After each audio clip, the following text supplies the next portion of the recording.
What's up YouTube, I'm here to do my prediction video for UFC 185. Let's start at the bottom. We got La Rosa Pacheco versus Gramera. And I'm going to pick La Rosa. I think she's just better, but I don't think either of these chicks are that good, so I don't think they're going to... Whoever wins, I think is going to be around for long. I don't think they're going to do well against the top flight women. Next we got Jake Lindsay versus Joseph Duffy. And I thought Joseph Duffy was one of the more better looking prospects before the whole Irish thing even happened. And Jake Lindsay, I know he's 0-2 in the UFC. I think they're kind of just throwing Joseph this fight. Because he's the guy that beat Conor by submission. And that's why I think he's going to win this fight. I think Jake Lindsay's biggest weakness is when he fights better grapplers. And Joseph Duffy, I think, is a better grappler. So I'll pick Joseph Duffy. I say he wins by like second round rear naked choke. Next we got Sergio Pettis versus Ryan Bennett. And Ryan Bennett is just another throwaway fight. I don't know why Sergio Pettis is getting another throwaway fight. In my opinion, it's just because it's his flyweight debut and they want to make it really easy for him.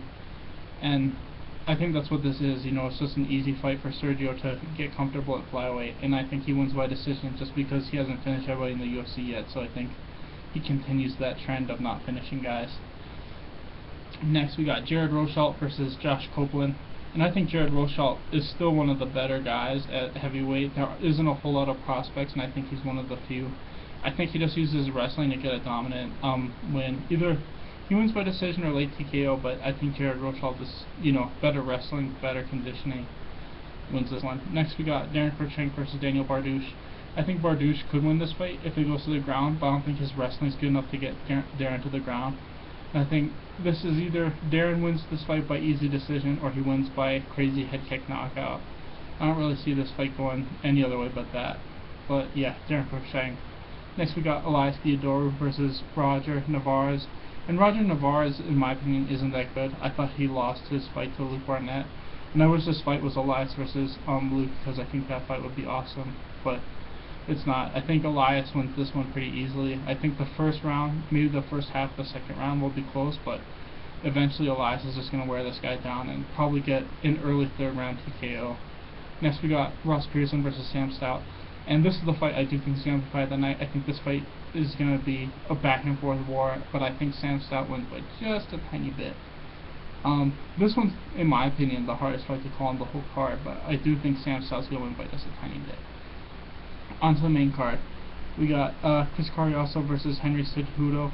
And no offense to Henry Cejudo, but he's never made flyweight. And I think that's what's going to happen. I don't think he makes the weight, and I think Chris Carriazo...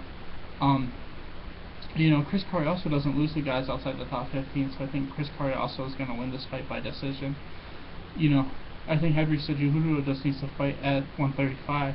I know he's a little bit small, but he didn't look bad in that fight that he had against Dustin Kimura, so I don't know why he's trying so hard to make a weight that he can't make, that he's never made, Oh, next we got Roy Nelson versus Alistair Overeem, and I like Alistair Overeem, but I think this fight's going to be exactly like the Ben Rothwell fight. I think Alistair Overeem will land some big shots early, get tired, and then Roy Nelson will hit him with like an uppercut or something, and then just win by knockout. It sucks that Alistair Overeem's one weakness is his conditioning, because every other aspect of his game is probably top 5. But, that's his problem. And Roy Nelson, I think, even though his conditioning isn't great either, he never just drops his hands and lets guys hit him in the face. Roy Nelson, even when he's tired, he'll cover his head like this. So I just think Roy Nelson's going to win by knockout sooner or later. Next we got Johnny Hendricks versus Matt Brown. And I'm going to take the upset. I think Matt Brown wins by submission late. I think Hendricks, his mind's just not in the game right now. He's been talking about retiring after his last 2 fights already. And I think Matt Brown will eventually, take his back and win by rear naked choke. So I got Matt Brown by rear naked choke. That's just how I envision it. Next we got Carla Esparza versus Joanne Jurkensky.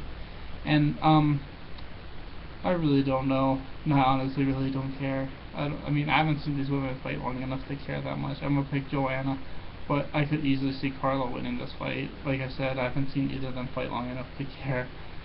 But whatever. Next we got Anthony Pettis versus RDA, and I think RDA is basically the exact same fighter as Pettis, but I think Pettis is better at everything. And I think I'm not sure how this fight ends, but I'm definitely picking Pettis. I think, like I said, I think their style is basically the exact same style. I just think Pettis is better everywhere. Anyway, guys, thanks for watching. Please like and subscribe.